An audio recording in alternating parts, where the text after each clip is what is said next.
որոշել եք ում եք ընտրել ընտրություններին։ Ով է երկրի համար բան անում։ Պարզ չի։ Այն մնացածները սուտ խոսացողներ են։ Իրան ժամանակին ոչ մի բան չեն արել։ Հասկանալի է, աղջիկ ջան, անուններով չասել։ Պարզ է։ Հա։ Ամեն ինչը լավ է։ Մարդիկ առույգ են, տխրություն չկա, չէ՞։ Կարևորը իրանք աշխատում են, երկիր են պահում, երկրի ղեկավարն էլ իրանց է պահում։ Ով որ լավ բան կանի մեր հայրենիքի համար։ Չգիտեմ, դեռ չեմ որոշել, Ազիզ ջան։ Չեմ մասնակցելու։ Ճիշտն ասած դեռ չեմ որոշել, բայց եթե տենց որոշել եմ, որ դեռ չեմ կողմնորոշվել, բայց որ գնամ ընտրության Փաշինյանին եմ ընտրել։ Որովհետև ես որ գտնում եմ իր պլյուսները, մինուսներ էլ կան,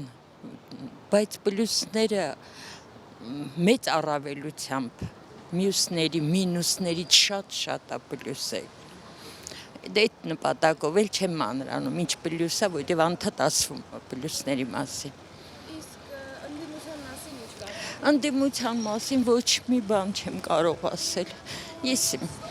թող այդ ձևով մնա առաշում։ Տեսնենք ոնց ինչ է լինելու։ Հակված եմ գործող իշխանություններին, գնահատելով իրանց բազմածավալ իրագործած աշխատանքները։ Ու ճիշտ ասած, արժանի հակառակորդ չանել տեսնեմ, որ ասենք ընտրության խնդիր ունենամ, այս մյուսներին կարելի է ընտրել։ Կան նոր ձևավորվող ուժեր, որոնց մեջ դրական բան կա, բայց այն հիները որովհետեւ վստահություն, որովհետեւ դրական լիցք չեն առաջացնում, ընդհակառակը տհաճ հիշողություններ։ Ու իմ տարիքի մարդը այդ ամեն ինչը տեսել է, իր մաշկի վրա զգացել է։ Ձեր համար երիտասարդները գուցե տենց ցեցուն չի այդ ամեն ինչը։ Մենք այդ ամեն ինչը տեսել ենք, դրա համար մի արժեք է ընդրությունը։ Իսկ ինչեր եք տեսել եւ զգացել։ Այդ երկար պատմությունն է, բայց փորձեմ երկու բառով ասեմ, Ուրեմն ես իմ պատանեկության տարիներին ուսանող իմ հորեղբոր հետ խորը վեճ ունեցա, թե Ստալինը որ Ստալին դարձավ, որ բոլորից տրկացրել էր, ձեր մեղքով էր, դուք չպայքարեցիք, զգաց ամեն օր, որ իր ամեն արարք ձեր համար, ասենք թե վախի զգացումը ձեզ զսպում է, որ պայքարեք դրա դա, ինքն էլ գնալով էլ ավելի լկտիացավ իր պահվածքում, ինքն զայրութով թե բա դու ոլնեիր նենց ժողովրդական լեզվով ասած շան տղալտենայ դու ինչ պետք է անեիր։ Եկավ Ռոբերտյան ժամանակները Քոչարյանի, որ ինքը վստահ հայտարարում է, որ ես միակ տղամարդն եմ եւ իմ դեմ խաղ չկա, եւ իրոք ըստ էության ամենացինիկ լկտի պահվածքը ուներ կամայական իր դեմ դրսևորման ուրեմն կամ ինչ որ հայտարարության կամ բողոքի կամ ամբոստության դեմ։ Ու ես ժամանակ ինձ համար որոշում կայացրի, որ երբ որ ես պատանեկության շրջանում մեծ խոսում էի, որ պիտի պայքարեի Ստալինի դեմ, դա հիմա պետք է պայքարել Քոչարյանի դեմ։ Ու այդ պայքարը ես իմ ուսերի վրա տարել եմ ու գիտեմ, թե ինչքան ծանր էր, ինչ հրեշավոր ուրեմն ինչ ասեմ, ուժային միջոցների էին դիմում, ոչ քաղաքական, ոչ քաղաքակրթական, այլ բառի իսկական առումով ուժային մեթոդների։ Ես շատ լավ հիշում եմ 2007 թվականի հոկտեմբերի 23-ը, որ մենք նախապատրաստում էինք նենց մեծ միտինգի, թե ինչ կերպ վարվեցին մեր փոքր խմբի հետ շրջանայինում։ Դա ամենա, ասում, ցինիկ, լկտի, սենց ուժի կիրառումով, ծեծ ջարդով հավաքեցին, լցրեցին, տարան։ Դե, չգիտեմ, շատ բան կարելի է պատմել, բայց դա տենց ընդհանուր նկարագրությունն է։ Ասենք Սերժ Սարգսյանի ժամանակ տեսենք այնց համակարգված էլ ավելի լկտի ու ցինիկ ոչ այնքան ուժի դիմելու որքան այնց հանդուկն հայտարարելով մեր դեմ ոչինչ չեք կարող անել մենք ուզենանք կընտրենք ուզում եք ընտրեք ուզում եք չէ մենք խփելու ենք այնքան տոկոս ինչքան ուզում ենք եւ Ես որպես անհատ ուզում եի հասկանալ իմ երկրի տրամադրությունը, այդ ընտրությունը բացի այն որ գնում ենք կոնկրետ անձի ենք ընտրում, ես շատ եմ երկարացնում։ Այլ ես ուզում եի համել հասկանալ ընդհանուր ժողովրդի տրամադրությունը, այս ինչին ընտրում են, այս ինչ տրամադրության դրսևորում է, այն ինչին ընտրում են, այսինքն ես իմ սոցիումի իրավիճակը գնահատումը չէի կարողանում պարզեմ ընտրության միջոցով, թողնենք որ իմ ուզած ուժը չէր ընտրվում կամ մի բան։ Այլ sense լրիվ խեղաթյուրված էր իրականությունը, չէինք հասկանում ենք որտեղ ենք ապրում, ինչ հասարակության մեջ ենք ապրում։ Այսինքն դրսևորումից հետո դու sense ազատ շունչ ես քաշում, ասում են գնա ընտրի քո քվեն քոննա։ Ում կտաս կանցնի, ոնց որ դա ամենամեծ ձեռքբերումն է։ Թողնենք որ մենք, բայց խի թողնենք։ Շատ կարևոր է որ այսօր իրոք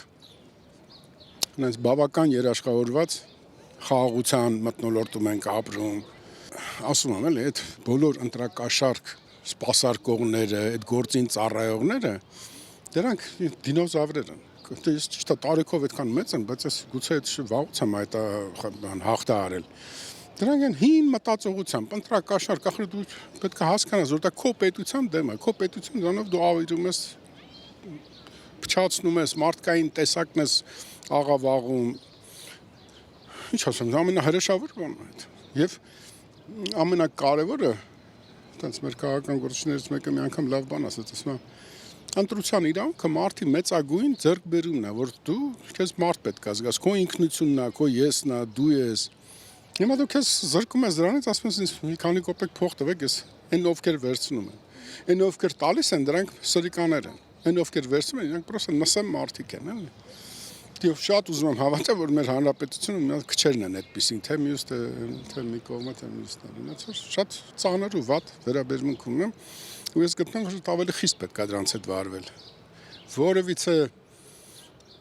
մեղմացնող հանգամանքի առաջ չպետք է կանգնել, որտեղ մենք պետք է այդ արմատախիլ անենք, նոր հետո այդպես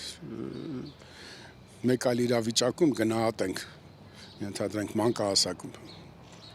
Երեխայի մայրը, չգիտեմ, կամ էլ թե չէ կերակրող մայրը, այս պատանի է, մյուսը ծերունի է, մյուսը Փաշինյանն է։ Որտեղ երկիրը ինքն է ծաղկացնում։ Նայեք շրջապատը, գեղեցկությունը, ամեն ինչը, սարքը, կարգը։ Ձայնում տանք, անորոշ մարդկանց, որոնք չեն ճանաչում, որոնք այս ժողովրդի համար ոչինչ չեն արել։ 8 տարի այդ մարդը աշխատում է մեզ համար։ Էնպես որ գիտես că առողջ ընդդիմությունը շատ լավ բան է, բայց մենք առայժմ դա չունենք։ Ես ընդդիմության կողմնակից եմ, եթե ընդդիմությունը աշխատում է ժողովրդի համար, ստեղծում ամեն ինչ անում է բարիքները ժողովրդի համար։ Առանց ընդդիմության պետություն չի կարող լինել։ Դե այստեղ մի քիչ լռենք էլի։ Հələ առայժմ ոչինչ չեմ կարող ասել։ Ասեմ ընդդիմության մեջ առողջ տղաներ կան, շատ խելացի, թե խենը տես թեքվե գնացե ուրիշ հարցերով զբաղվող, փոխանակ ժողովրդի մասին մտածեն։ Ինչ եք ուզում ասեմ էլի։ Խաղաղություն աղջիկ ջան, լավ բան է։ Բոլորները երազում են։ Դադար լինի, որ երկիրը կառուցեն, ամեն ինչ տեղին։ Չնայած պատմությունը թե վերցնեք, պատմությունը, դադարը, խաղաղությունը շատ քիչ է։ Օրինակ ես գիտեմ, որ ամբողջ պատմության մեջ ամբողջ ժամանակ միշտ պատերազմ եղել է։ Պատերազմը տասնապատիկ ավել է, քան խաղաղությունը եղել։ Իսկ խաղաղության ժամանակ մարդիկ աշխատում են ամեն ինչ կարգավորել։ Դուք ընտանիքը ստեղծես, երջանկանաս, այդ է խաղաղության իմաստը։ Ավելավաճ ընտրություններ չլինի։ Փաշինյանը, Ինչու՞։ որովհետև ինքը մեր վարչապետ։ Իշխանությանը։ Որտեղ էլի ինչ որոշապով ժողովրդին օգուտ տվեց։ Իսկ այն միսին խոսքը ուրիշ է, անելն ուրիշ է։ Գործով պետք է որոշես ում կարելի է ընտրել։ Իսկ ինչ օգուտներ է տվել իշխանությունը։ Իշխանությունը իմ թոշակը 72-ից դարձել է 88։ 10,000 դրամ եւ 5,000 դրամը ես հետ վճարը ինչա չեմ։ Թոշակառում։ Իսկ առողջական ապահովվածության մասին ապահովագրված եմ եւ օգտվել եմ։ կպատմեք ձեր օրինակը, որ օգտվել եք։ Իմ մի երակը, որ սնուցում է սիրտը, լրիվ ստենդավորված է։ Ու հիմա շատ լավ եմ զգում ու քայլում եմ, պլանի գլխից քայլելով գնում եմ տուն։ Իսկ առաջ 10-15 մետր չէի կարում քայլեի։ Կաշառք տալու դեմ եմ, որովհետև կաշառքը խնդիրներ չի լուծում։ Որովհետև ես տենց շատ վաղուց էլի տենց Սերժն էլ, Քոչարյանն էլ էլի կաշառ բաժանել են 5000-ով, 10000-ով։ Այդ դրանք մի օրվա հացի փող են, օգուտ չունի։ Դա ինձ թվում է ոչ մի օգուտ չի բերի։